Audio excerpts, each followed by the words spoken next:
ready to turn your TikTok views into WhatsApp conversations and skyrocket your engagement. First, head over to your TikTok profile and tap on the Edit Profile button right underneath your profile picture and bio. This is your gateway to customizing your profile and adding that crucial WhatsApp link. Now, locate the website field. If you don't already have a website linked, this will say Add Website. This is where you'll be adding your custom WhatsApp link.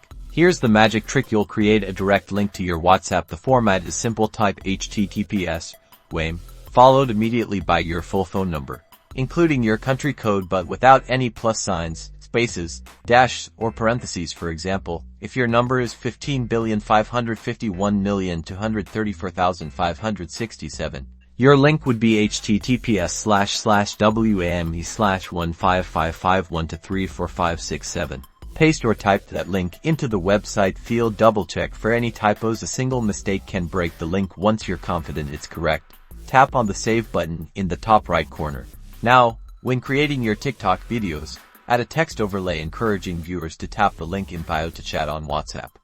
This tells people exactly where to find the link. And that's it. When viewers tap the link in your bio, they'll be taken directly to a WhatsApp chat with you, making it super easy for them to connect. This allows them to ask questions, get personalized recommendations, or simply engage further. Boost your engagement by always including a clear call to action with your link. Want to offer exclusive deals, answer product questions, or build personal connections? Let them know, experiment and have fun. Start tracking your results and watch your TikTok engagement soar thanks to the power of WhatsApp.